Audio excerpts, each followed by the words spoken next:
Good evening, everyone. And my name is Aurora Martin, Managing Director of the Social Justice Film Institute. And I want to welcome you to the 2021 Social Justice Film Festival, Activate Refuge.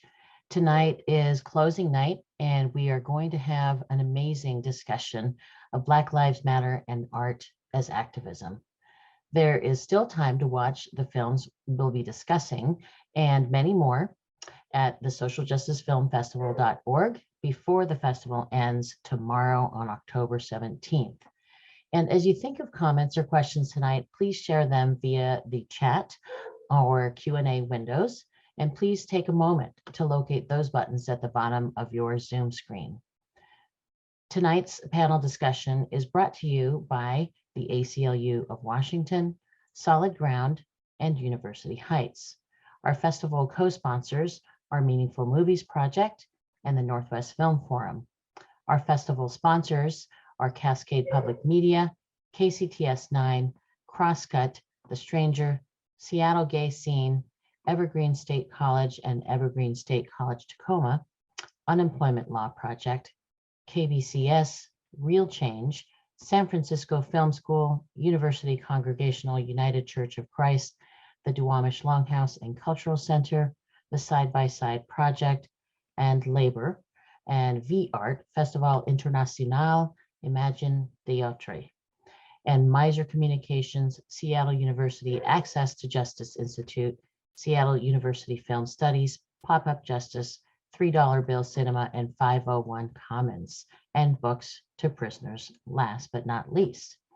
We would like to give a special acknowledgement to Wanawari, a center for Black art and belonging in Seattle's Central District that is at the center of one of the many films we will be discussing tonight. Wanawari had their annual fundraiser today, and we encourage all of you to support them if you can. We will share the link in the chat. Also, don't miss the Seattle Queer Film Festival presented by our friends at $3 Bill Cinema on now through October 24th. Before we start, the Social Justice Film Festival is based in Seattle, and we would like to acknowledge that we are on the unceded lands of Coast Salish peoples, specifically the Duwamish tribe, who are still here honoring their heritage. Wherever you are, please take a moment to recognize the land you are living in and its first stewards. Thank you all again for being here tonight. The panel will be recorded and it will be shared. I wanted to quickly take the time to thank our panelists for being here and now introduce our moderator for the evening, Sam Hampton, who is a documentary filmmaker and a member of the Social Justice Film Institute Advisory Council. Thanks so much for being here, Sam, and for running the show. Thank you, Aurora. I'm really delighted to be here. We have a strong panel. We had a week of very powerful, insightful, thought-provoking films and discussion, and we're going to continue that this evening. And I would like to introduce our panel. If we can all come on screen, that would be great. We have CHIMAERA. They are the director and producer of the film Wanawari. We also have Jason Foster. Jason is the director of the film Many Fires This Time. We Are the 100 Million. Jason comes to us from Jamaica. He is an award-winning filmmaker and photographer, currently based in New Orleans. Jason's nomadic lifestyle has contributed to his ability to tell stories and connect with people across all walks of life. Welcome, Jason. We also have Tongo Eisen-Martin. Tongo is the poet laureate of San Francisco. He's also one of the subjects in the film Many Fires This Time, We Are the 100 Million. Along with Tongo, we have with us Quess Moore. Quess is also featured in the film Many Fires This Time, We Are the 100 Million. Quess is a poet, an educator, an activist, a multidisciplinary artist in service of the people's liberation and healing. And we also have with us John Trafton. John is a professor from the Department of Film Studies at Seattle University. John specializes in film, media, and visual culture. Welcome all, and really happy to have you here. I'm based in Seattle, and I would like, when we start getting in the discussion, to just kind of remind us where everybody is. I know we have an audience that's pretty much from everywhere. So I'll start off by, I'm a documentary filmmaker, and I always think, what does my film bring to people? Or maybe, what do people take away from my film when they're done watching the film and they're going home or doing other things? What do they keep from that film? And I always feel like my film always should have a job to do, whether it's to change behavior, raise awareness, a call to action. What do these films do? And I guess I'm curious to know how you all feel about this. And I'll start with Jason. When you're putting a film such as Many Fires this time, what was your strategy or your thought process going into this project? Yeah, thank you, Sam. Thanks to the Social Justice Film Fest for having me and us. The process is, for this film, it was really unique. It was meant to be a live stage play performance. So really in the 11th hour, we made a decision to make it into a feature film. So all the elements that were going to be on stage, we now had to figure out a way to make it into a film, yet make it compelling and not didactic and not like you're reading a Wikipedia article. So the intent was to, how do we weave all these stories and all these issues that we covered in each of these cities and states into something that's going to be engaging and informative, and reframe the conversation around what it means to be economically insecure and how connected all the issues are to one another. So that was, did I answer your question? I feel like. Sure. Yeah. I'm curious, Quess, you play a big role in this film. And it's my understanding that, you were like the driving force of this project. How did you actually hook up with Jason? And was this kind of an organic thing that happened? Jason, you mentioned that this was originally a live performance, and I'm curious how that transformed into this format, because it's a combination of activism, art, storytelling, just a beautiful film, actually. And so how did that happen? How did that relationship, that connection happen? Yeah, definitely. First off, appreciation for the platform, and nice shouts out to Social Justice Film Festival. And I definitely want to acknowledge the unceded land of the Chitipacha, the Choctaw, the Chickasaw, the Natchitoches, and at least 25 or so other tribes on the land that we call Bubancha, colonized into New Orleans. Yeah, so me and Jason, we go back at least like a decade doing work together. We've done like spoken word projects together. We've done devised theater together. And somewhere between the two, that's where this one was supposed to land. And, when COVID hit, it turned out we couldn't make the live theater production that we wanted to make originally, which was still going to take the same dynamic and same format of us doing workshops around the country, us having poets in the room with those as a part of those workshops, and then letting the poets kind of get inspired by the workshop and the gathering, the community and stories, and just become like a vessel for the story and tell the story of their communities poetically. And so that was the original aim. I did it all under the call of a guy named Jeremy Liu, worked for a nonprofit called Policy Link out of Oakland. And he was recommended me by a friend of me and Jason's named Carlton Turner, who does amazing work down there in Mississippi. I can't remember the exact name of his organization. Jason might be able to chime in with that. But long story short, Carlton knew me from doing Devised Theater. I actually started doing the Devised Theater out here in New Orleans, inspired by him and other greats out here in the New Orleans area. Yeah, sip culture. So shouts out to Carlton's sip culture out there in Mississippi. But yeah, so it just came full circle. It came from me seeing him on flyers like over a decade ago, saying, "Oh wow, that looks cool. I want to try that." To having tried it, done it, did it with Jason. Doing the videography of those projects back in the day, and we did it for Junebug Productions. Shouts out to them. And Baba John O'Neill, who's no longer with us, he taught us some of the methodologies that we used in this whole process, like story circle and things like that. And story circle is something he used since way back in the 60s with the original form of Junebug, which is the Free Southern Theater.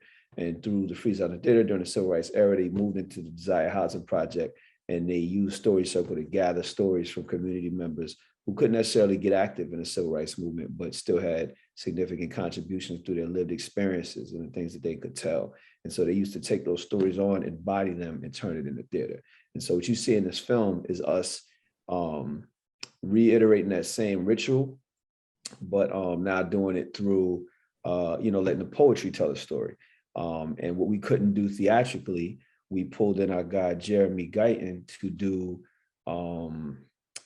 visually through dance. And as a matter of fact, we paired some of his most powerful movement, my favorite, with Tongo's poem in the film. So a lot of things just got braided together. And it actually worked out well that it was a film instead of theater, because it meant that the communities could be just as much a part of the cast in the story as we as the poets were. Their stories were told directly, and it kind of put us all on the same playing field. Instead of them being video inserts in the back, which is what they originally would have been in theater, they were video, we were video. So everybody got equal playing time. Yeah, that was great. Yeah, the film has a flow, a very natural flow. And Tongo, how did you get involved? Was part of a network of poets? I'm curious to hear how you got involved in the project.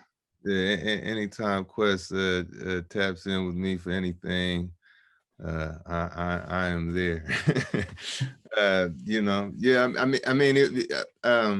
It was a beautiful experience for me, just actually being like featured, having a featured poem, but also as participant, as I also like attended the workshop in Oakland.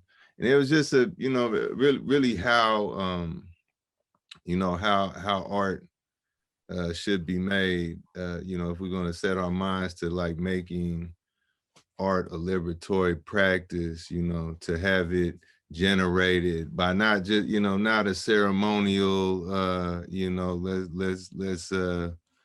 let's have some collective, group therapy about getting gentrified out of here, but actual like, thorough breakdowns and thorough unity building across, it wasn't just a kind of we all share an oppression, but it wasn't a homogenous group of people. And so, it gave me and everybody in that room a lot of power. And I think made just made the creative process that much more dangerous to the system. Yeah, I'm curious about that. It's a multicultural film, even though it's very, Afrocentric. How were you able to blend that in, to get these different, cultures, people, but still have a strong identity as far as Black lives are concerned? I could jump into that. I think when we originally were designing it and talking about the whole scheme of it, we acknowledge the fact that, you know, when we talk about the population of 100 million, first of all, that's not a new statistic or a new dynamic. That number was stated by Martin Luther King 60 years ago. George Jackson said the same 60 years ago. So at a point, you come to understand that this is just part and parcel of a capitalist society. You're going to have at least 1 out of 3 people living in dire economic straits.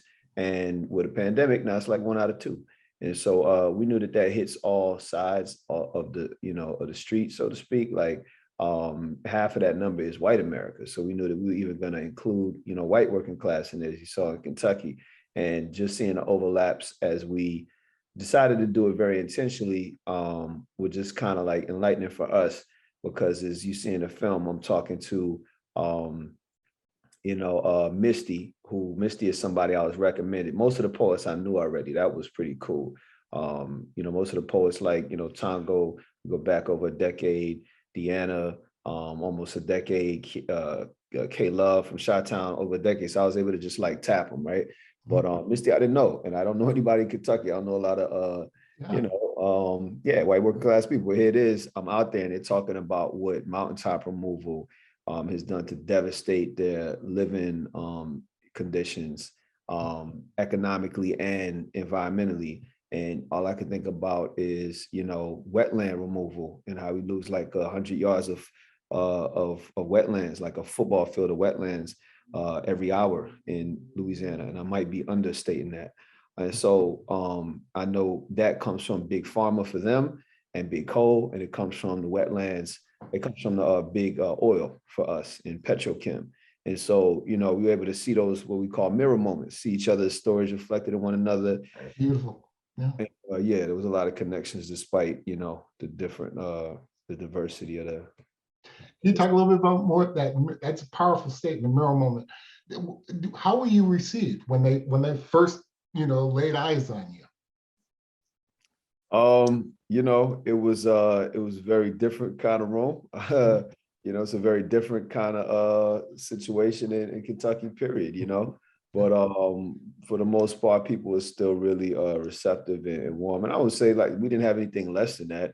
It's just, you know, you're dealing with a big cultural chasm there. There's a few things you might have to redirect, course correct, or just like, you know, pivot the conversation and, you know, it gives you an opportunity for teachable moments. You know what I mean? Like give a little political education, a cultural education, and something off beat is said.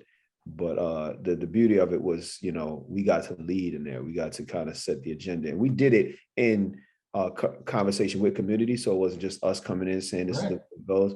But when I say we, is me and the organizers. So I got on page with them about what do y'all need, what it is that we're trying to get accomplished, and how can we be, you know, in harmony with that. So I would say we were also welcomed with curiosity and openness, because everybody chose to be there. It wasn't like anybody was forced to be there. So there was a willingness to learn something new or to see something from a different perspective. Kentucky especially, we were offered food too. There's a lot of food, and just a willingness to step out of their comfort zone, which by the end of it, I feel like some of them did. But, you know, once we got comfortable, that's when it stops. Yeah. CHIMAERA, I'm gonna bring you in this conversation.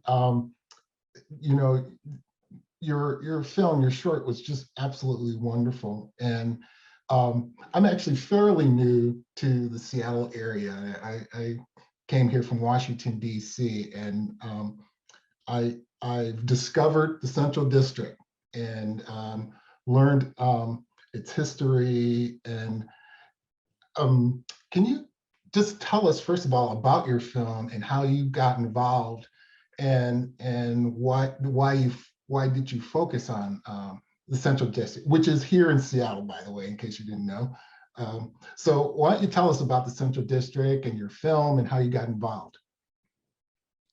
Yes, thank you. CHIMAERA, everyone, they, them pronouns. I'm actually joining from Tacoma, which is on unceded Puyallup land, and the Central District in Seattle historically has been a predominantly Black neighborhood up until, I would say like a couple decades back, we started really seeing this ramp up of recolonizing that area by, folks with more money, just wanting to, move the people and the culture systematically out of that neighborhood. And now when you go to the Central District, you see the Amazon Fresh, you see a whole bunch of things that don't even represent the cultural history of that place anymore. It's really a culture shock to go to that neighborhood now. But what's so special about the film is that, we're focusing on Wanawari, which is not just any art gallery. It's not like an art gallery that you would go to in downtown Seattle, or,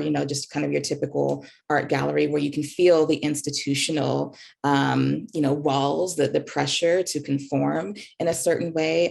Even, one of the founders of Wanawari, Elishaba, mentioned something about not feeling welcome in those spaces, and not feeling reflected, not, seeing yourself or your culture reflected in these art galleries, and, sometimes being made to feel unwelcome. And, that Wanawari is not just an art gallery, but it's a cultural hub for a lot of folks. There's people who come through to sell their art, or to just connect with folks, to, have parties, to have gatherings, to show their work, to, have a space where they can experiment artistically in ways that many Black folks typically don't get opportunities to do. And it's such a special place, not only because of the way that they bring people together so intentionally, but it feels safe for you as a Black person. It feels like home. It's not, and not just because it's physically in a house that is owned by, one of the founders, but it's also, it's a place where they intentionally try to make people feel at home. There's many other, folks of different ethnicities and races that come through as well, but who they're centering intentionally are Black people and Black artists. And the reason why, making this film was so important is because they're creating a space where we can actually have intentional discourse about what's happening around that home, what's happening throughout the community. And also, a space where people can express how they're feeling about that, but through art. And yeah, as we were making this film, I was brought into the film by one of my co-producers, Devin Delania. Her father grew up in the Central District. I lived in the Central District in high school. And when we were invited to come and make this film with Wanawari, I don't really see us as like the filmmakers, not like our film. It's like, it's all of our film. It's not just mine and Devin's, but it belongs to all the people of Wanawari. I really see Wanawari as a village. And we really wanted to create a container where we could capture all of the beauty of that space, of the people. And that's why we wanted to not just highlight all of the different things that they do within the gallery as part of their ongoing programming, but also to kind of juxtapose that against what's going on outside of Wanawari, and talk about the history that has been systematically erased by gentrification, by this recolonization that's been happening. So yeah, I mean, we a lot of us already knew each other, kind of very similar to what Quess was talking about. Like, we already had these connections, and so it was just kind of natural for us to want to come together and say we want to tell this story because it's an important story to be told. Yeah. I watching the film, I felt like it was an invitation. I felt like I was being invited into a home. I think one of the people in the film actually said, I feel like I'm at my grandma's house, and that's very special. And so you just did a beautiful job of capturing the feeling of being there and being a safe place to have, difficult conversations. And I felt like it was safe for white people as well. The multicultural aspect of having people of all walks of life enjoying art, having these discussions in a house, it's just beautiful. Talking about, I was mentioning earlier that, I see both of these films as art films, and there's this intersection of art and activism. And John, I'll bring you into the conversation, talking about film in general, what is the role? Do you see film as a tool to create change, film as a change agent? What are your thoughts about the films that we're discussing right now? I think that film is one of the most powerful tools that we've ever seen as a catalyst for change, just largely because, and I'm drawing partially on something that Roger Ebert, the late film critic Roger Ebert, had said about film, is that of all the art forms, it's one of the most powerful tools for empathy ever created. Just largely because it's a language of emotion, and it allows one to project themselves, to inhabit other experiences, yet at the same time, as a language of emotion and for mobilizing sentiment, it really kind of allows people to see things that are normally obscured or really kind of hidden from our contemporary media landscape. And really, when you look at so many films that are very social justice oriented, it's really no accident that the past just plays a huge role in it, because film kind of allows us an opportunity to sort of locate patterns in the past and see, okay, how does this pattern affect the present? How is this sort of like this psychological reenactment of the past really sort of more about the present day and about the things that are so often hidden? And that's a few of the reasons amongst many why film has just been such a powerful tool for activism, and it creates witnesses out of the spectators. And I think that's also just such a powerful tool and a reminder of the importance of festivals such as this and the work that everyone on this panel are doing. Yeah, film and media is a powerful tool. I'm old enough, I grew up in the 60s, and I'm reminded that, most white people, suburbs had no clue of the civil rights movement until the invention of television. And when you saw that struggle on the screens, it really had a powerful effect. And I think that continues, but I think people are now taking media and different art forms, combining them. And I think these films that you represent is a good example of that, of how you can do storytelling, you can have witnesses, you can call to action and bring people in. It's a powerful medium. I'm going to read some of these questions here. What do you think is different when it comes to social justice filmmaking and art as activism in comparison to other films? What are the values and ethics that you apply in your storytelling? I'll just leave that up to whoever. Who wants to take that? Let's see. I think for me, for this project, I guess for every documentary that I work on, it's like leading with empathy. And from there, that's where I like to create. Because if you do that, then you check a lot of boxes that you won't necessarily have to go back and like, oh, did I do this right? Did I do this wrong? So leading with that and listening. So, if you're working in the social justice realm, hopefully you already have those tools. You're already using that. So when you put a camera on somebody or ask them a question that's going to be recorded, that's going to be forever.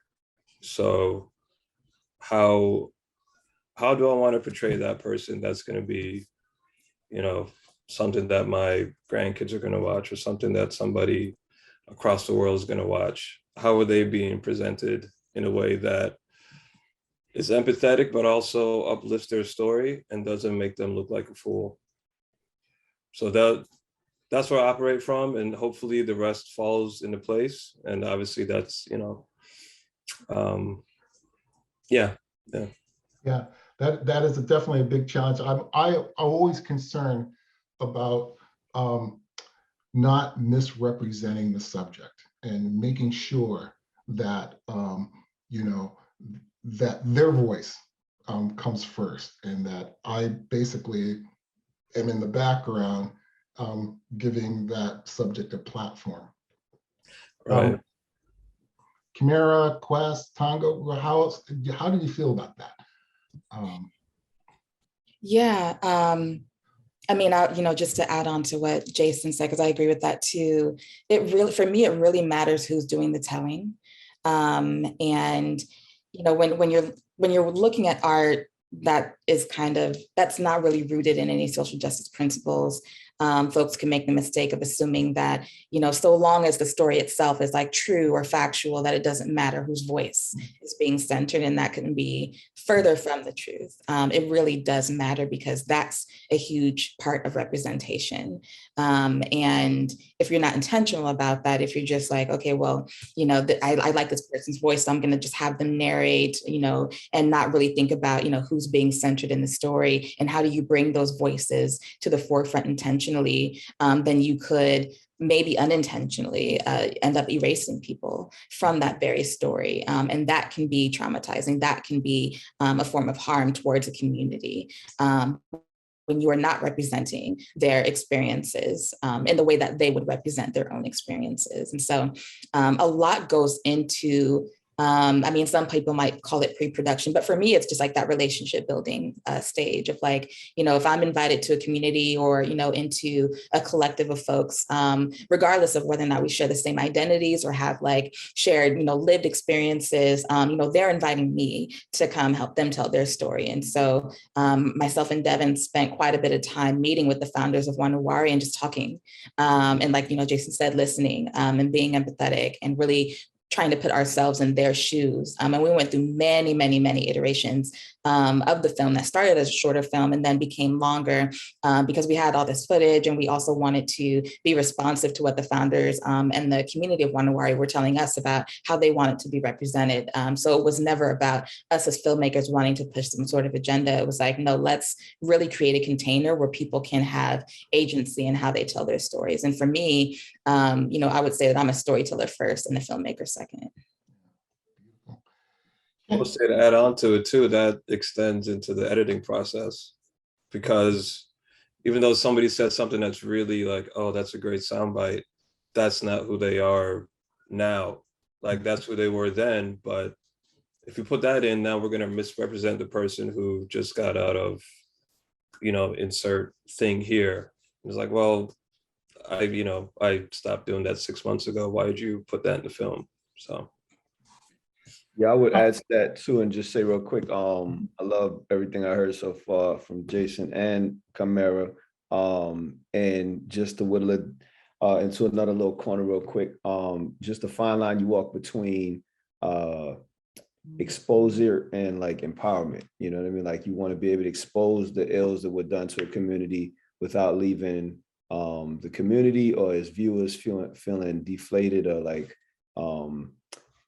uninspired or like misrepresented in any kind of way, as you're showing all of these horrific ills of capitalist society, patriarchal, white supremacist society that need to be exposed. You also want to highlight what's the other thing? You want to highlight in a way that empowers resistance. You know what I mean? That highlights resistance, therefore, to further that narrative. Because what we see so much in the bourgeois media is this very intentional highlighting of our trauma and our pain, and then this it becomes this cyclical loop of very intentional perpetuation of that narrative. And it may not be intentional to a lot of the people that are doing it, but it is so much kind of baked in to the system and to the infrastructure that it's almost like is being advocated for, is being pushed for, that, you tell this, woe is me, terrible slave narrative number 339. And yet there were probably twice as many resistance movements all throughout that 500-year period.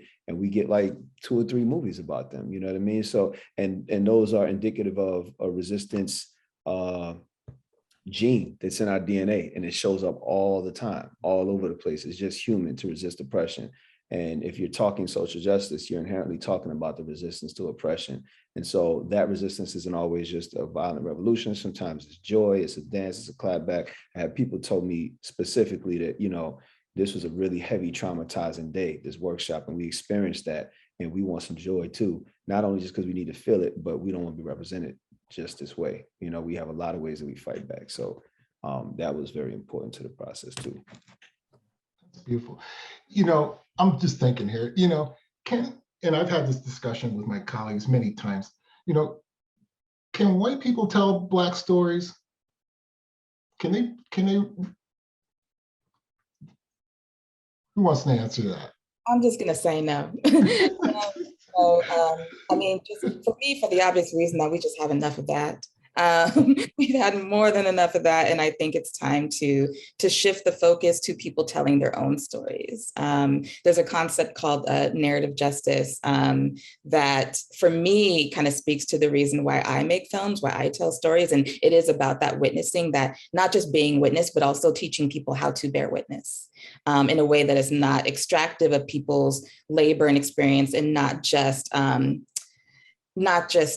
for entertainment's sake, but really like, I'm here to witness you in your own voice, in your own image, so that I can see you how you see yourself. And that is very difficult to do. Like, I would not, if I guess an example for me would be like, in terms of self-accountability, like if I were interested in doing a film about an experience that is unique to an Indigenous community, I myself am not, a tribal member. Like, I would not just go out and do that on behalf of someone else, because that's co-opting, that's appropriative, and it's not true representation, no matter what the intent is. The intent can be, really kind and very, just. It may not be negative, but the outcome and the impact is really where we're centering. And so for me, this may be, controversial for folks, but for me, it's a no. Yeah, when you talk to your students and your, academic background and, knowledge of the history of filmmaking, what is your take on that? Who gets to tell these stories? Who gets to drive these narratives?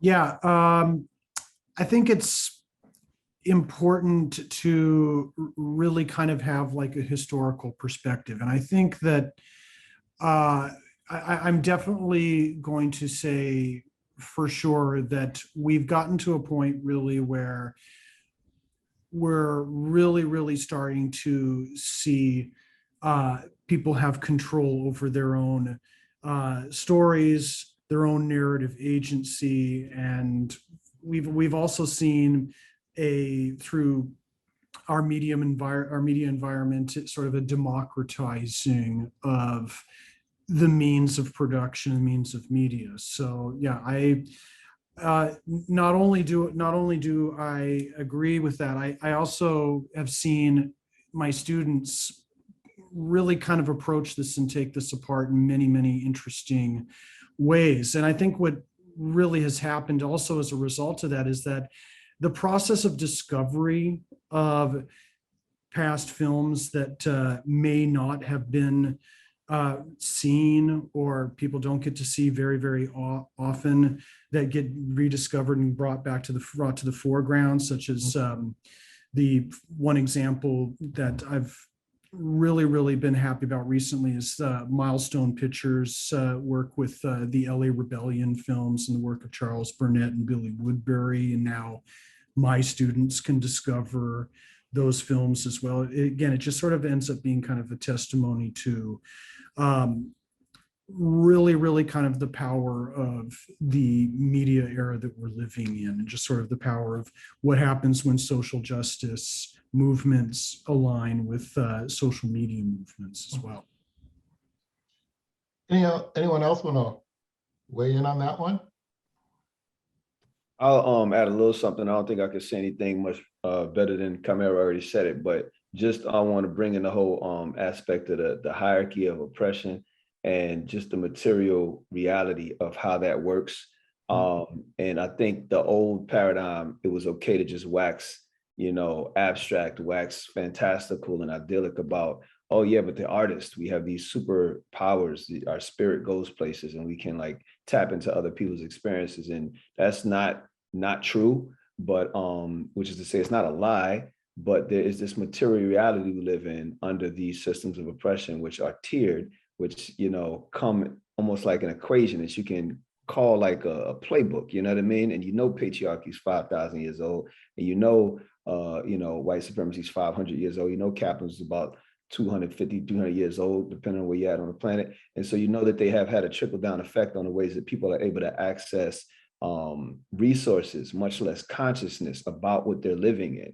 And the irony of that hierarchy is that it puts the people on the bottom so at a loss of access to the privilege that we have the inverse of that when it comes to the access to truth and reality about how this actually works, because privilege can blind you.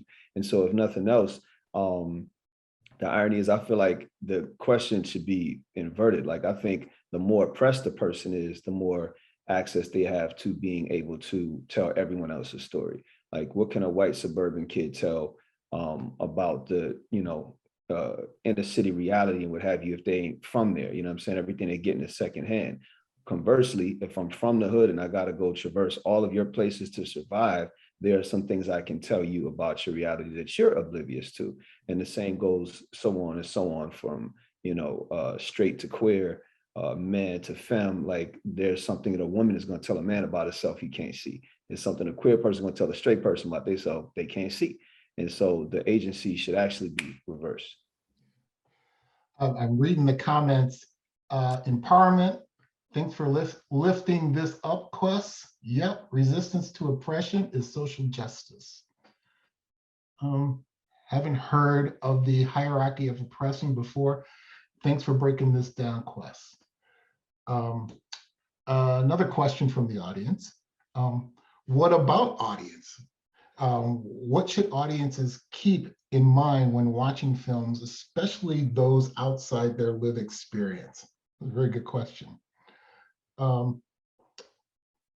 do you think? Gotta be open. I kind of like what Quess is talking about. If you, I don't know, grew up in the 80s, 90s, some of the movies were made by Black filmmakers, but most of the movies were like John Hughes, Home Alone, that type of stuff. So it's like, well, I want to watch this movie, so I guess I learned how people live in suburban Chicago. Like, I'm just open to the experience. The same with Many Fires. We intentionally made it to not spoon feed people. You don't see any stats, you don't see any data. There's no talking heads per se telling you the mission statement of the film or the thesis or the subtext. Just like listen to what the poets are saying, listen to what's happening in the workshops, and make the conclusions or do the research for yourself. We're not spoon-fed that information, or the information we're spoon-fed is not our information. So now we're going to give you the real spiel, and this is what the people are saying. So that's what I would say to audience members, be open and be willing to do research beyond what you see in the film. So, John, did you have a comment? It always reminds me of sometimes when I go into a store and I see little kid with their mom and they reach up for some candy. And candy's always sort of at their level, and it's intentionally put at the height of a child so that they can see it. And it just sort of, and it reminds me that the Hollywood elite power structure, they spend billions of dollars a year to convince audiences that there are only a certain type or a certain range of films that can be made, or stories that can be told, or that are even deserving of our attention. In other words, they're spending billions to put their candy at that particular height level. So it really ends up becoming incumbent upon people in education and audiences and filmmakers and people that organize and become involved in festivals such as this to show, hey, you don't need to be eating that candy. There's something else out there that's better. Yeah, I'm reminded of all the research and the focus groups and the test marketing that goes into psychologists they hire. Yeah, it's pretty amazing to reinforce a certain narrative. Another question. Quess referred to a superpower. How and why do you think art captures so much as to move people more powerfully than other ways? When you do your work, when you craft your stories, plan your next project, how do you make it relational and transform your empathy on screen and in audio? There's a lot going on in that question. But what I hear is how do you bring your art out into this medium? I appreciate that question, because that sounds like a personal type of creation question, if I'm hearing it right. Yeah. So structurally, I think I already spoke to how we did it with this film, and Story Circles is it. Story Circles is struggling for the word, but just the indomitable tool. It's like so beautiful and powerful. You get strangers in a room and they get to telling on themselves. They get to saying, you know, that one time when this happened, and they only do it for 2 to 3 minutes, but when it's done, you know, people are really open. And we had to do other things to open them too, like Theater to Press, Augusto Boal's, you know, strategy, getting people out of their mind into their body, things like that. But for me, and I love to hear Tongo's answer on this, because I'm going to say it as a poet, like that was me as a arts organizer, conjurer story. But as a poet, believing that the personal is political is something that I'm subconsciously doing whenever I'm creating or consciously doing. And so the poem I'm writing might be about, you know, water crisis in New Orleans, for example, as this poem was for this movie. But I could be going through some hell that week, and it's really me writing from that place. It's really me writing to some tremendous, you know, struggle I'm going through personally, loss, tragedy, what have you. And that's being funneled through these lyrics that end up being about something completely different. And so the reference points might align in ways that only I see, only I know. And I know I'm not unique in that. Like I've seen like, what's my guy, made Moonlight, right? Yeah, and he talks about when he listens to other art, and he's a big August Wilson fan, as am I. And when he looks at other art, he's looking for the person's personal experience and struggle in it. And, you know, if you listen close enough or talk to the artist long enough, you see, oh, that's from, you know, when your dad passed when you were 12. That's what's coming up right now. That's from when she broke your heart when you were 25. That's what's coming up right now. And you're talking about this macrocosmic political thing, but it's seated in this personal thing. CHIMAERA, you know, how much, before we get to that, I'm seeing what Jason wrote, candy will rot your teeth, come eat your veggies with us. That's perfect, that's beautiful. CHIMAERA, how much of you is in your film? How, you know, you're doing a film about this wonderful house and these artists and this community, but how much of you do you put in your film, and where do you get that energy to, you know, crafting? Now, I don't know how, if you were involved in the editing process or you know, in directing, but how do you influence the reality you're trying to capture? Yeah, so both myself and Devin pretty much equally did the directing, the shooting, and the editing. But for me, I feel like where I come most alive in the process is definitely while we're filming. I'm really immersed in how yeah, just how I'm capturing the moment in a way that people can really feel. So I'm not just like a put it on a tripod and just let it sit type of person. I will get all up in there, as much as like people will allow. I want to get all these angles. I want to get some movement. If they're moving, I want to move with them. And so I really try to kind of like take the shape of the experience in a way. I don't really know how else to describe that. But I try to just be as responsive in the moment as possible to whatever is happening.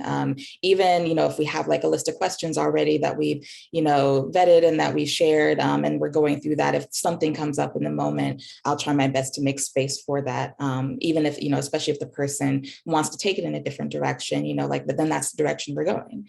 No matter what the plan is, that's where we're going. And so for me, that's where I kind of like immerse myself a lot without centering myself at the same time. It's a delicate balance, but also in the editing, because I started as a visual artist. And so like, I really love just, how do you make something look vibrant? How do you, bring the energy out in post-production in a way that doesn't, of course, doesn't like, conflict with the intention of the film, or in a way like take too much attention away from the actual story, but just enhances it in some way. Yeah, you reminded me of this term. It's called participatory observation. That you're actually embedded in the environment you're trying to capture. Mm.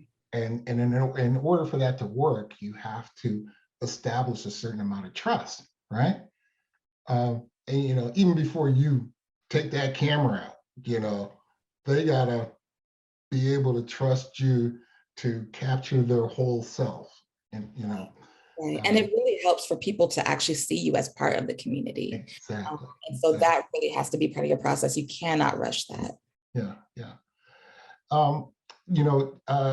Jason, I noticed your film, you do a lot of visual techniques that's very powerful. And, it's, I always, it has to be a challenge, you as an artist doing films with artists.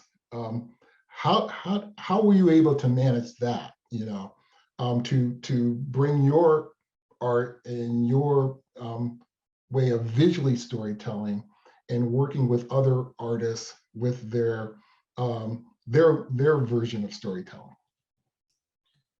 With an iron fist. Kidding. No, just with collaboration. Quess and I, we work together a lot. So for those of you who have and haven't seen the film, Quess has 3 pieces in there, 3 poems in there. So that was pretty easy. But I do want to shout out the other filmmakers, videographers who shot the other poets, because this all happened during COVID. So I had to coordinate with filmmaker in Tijuana, Kentucky, and Chicago. So all via phone call, email, text, whatever. And I didn't know any of these people. So it was a lot of trust and a lot of, hey, shoot one day like this, following this these guidelines, and day 2, you can do whatever you want. And so from there, me and my assistant editor, David, he put together like the first cut of the poems, the ones that were shot on location, not in New Orleans. With Tongo, and I do want to talk to Tongo about this. First, I want to shout him out because, his whole piece is Jeremy doing a movement over it. So you don't get to see Tongo's face at all. So so this kind of goes back to another question. Before we even like lock that in, I want to talk to Tongo. It's like, hey man, we're not going to see your face at all, but we got some dope footage that we could put over it. How do you feel about it? Sent him the cut, and thankfully he was cool with it. But it was a lot of communication, a lot of trust, and yeah, a lot of editing. It was, like you said, a lot of technique. Yeah. Now, is it my understanding that you shot some of that in either 8mm or 16mm? Oh yeah, both. So we use 8mm. Yeah. I shot 8mm everywhere I was able to go. Mhm. We shot all the 16 in New Orleans. So all the actors that you see are meant to be proxies Uh-huh. in each poem. That was shot all in New Orleans, which with different locations standing in for the cities that they pop up in. And the still photography, I shot that whenever I was on location. So it's kind of all over the place. So it's good to hear that It works. felt like Yeah. it flowed. Yeah. It's not. Yeah, it really does. Yeah. Now, I got a bunch of questions. I'm trying, and we got 5 minutes, and I'm going to try to get them in. Props to all of you for your perseverance. How do you avoid burnout as filmmakers, artists, and activists? And anyone can take that on. Cheesy as it sounds, a lot of self-care. You can't take care of yourself, how can you be expected to help others? Yeah. For me, well, rest, of course, got to listen to your body. But also I try to be intentional about who I work with, because, energy is real. Energy is definitely real. Yeah. On the same page about how we are collectively, holding space together. That could pose a problem, especially if you're addressing an issue that, the folks who are creating, the film or whatever work of art it is, actually experience in their own lives. If there's someone who can't empathize with that, and maybe are centering themselves too much in the process, then that can really be a drain on your energy. And that's something that I've definitely experienced a lot. And so in this past year during the pandemic, I made a conscious choice to, anything creative that I do, but especially when it comes to telling stories, I'm only working with the folks, either who I already have that relationship with. And so we know each other, we have that trust, or, we just have a shared understanding because of the communities that we roll in. So, that's, for me, it really is about boundaries. Okay, last question. Boy, this went fast. How can the Social Justice Film Institute spotlight and support you all in the creation of film as stories and art as activism? There's a wide spectrum from documentaries, video art, and film narrative. And anyone can take that. Spread the word, get us out there. I got a lot of love for Seattle. I went there one time. As I was saying in the chats, I want to say it was like January 2020. And I got to build with Pilgrim Project out there. So shouts out to them, Sister Nikita out there doing big things. And, you see people, you meet them, and then you kind of lose track sometimes. So if y'all connect with any of those folks, let them know. Quess got a movie out, and they can check it out. Shouts out to Wanawari as well. I'm right. Movie about them. I was going to say, you have to check out Central District, the CD, as they call it. Thank you all so much. This has been absolutely amazing. I want to throw this back at Aurora. Next year we're having our 10th anniversary, which is amazing. And Aurora, why don't you tell us all about it? Yes, and that was my last question earlier. We'll be sure to actually be sharing a lot, both on social media and even after the festival, these panel discussions as well. But next year, we're planning to try and do some kind of conference. And so I wanted to see about following up with all of our panelists about coming for a big event where we would have both the festival films as well as opportunities for filmmakers and people who have been associated with a production of the film or being in the films, to gather and celebrate, but also to have some workshops as well to go deeper even on some of the issues and discussions that we talked about tonight. And would love to see you all again, and we're going to do everything we can to support subsidizing and doing some kind of thing with like even travel and lodging and things like that. So we're going to be working hard on. Sorry. Oh, that was my watch talking to me. I don't know what happened there. Sorry, but So we're going to do as much as we can to actually reach out to all our film panelists tonight, as well as throughout the festival and prior festivals, to actually really continue building a social justice filmmaking community. And I really want to just thank all of you. And then there is an idea in here. Film fellowship. Yes. Awesome. Yes. Whatever we can do, CHIMAERA, to actually, like, if you want us to, All for that. Yeah. yes, absolutely. And if we can sort of collaborate and all of this, we're just really at the beginning of sort of launching our, film institute. We've been putting together this film festival for, gosh, it's going to be 10 years. And we started 2 with years. Prisoner Justice Films. Started, with Danny Glover's, as well as Sister Helen Prejean coming out. And it was just a small gathering. And now it's really become much more expansive to approaching 10 years. And what we want to do is definitely just spotlight and lift up the voices of especially first-time filmmakers. So we will be in touch and would love to continue this discussion, and perhaps any or all of you will be doing a performance or leading a workshop and that sort of thing. So stay tuned. Yeah, and make sure to watch these films. You can watch them tonight, all day tomorrow. So make sure you look up these films because they're absolutely wonderful.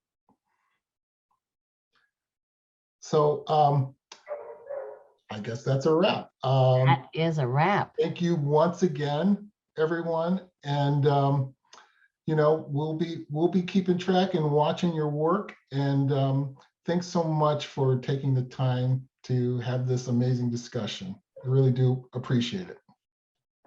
Thank Thank you you. all. Yep. Thank Take you. care. Take care. Thank you for having us. Yes. Thank you. Thank you.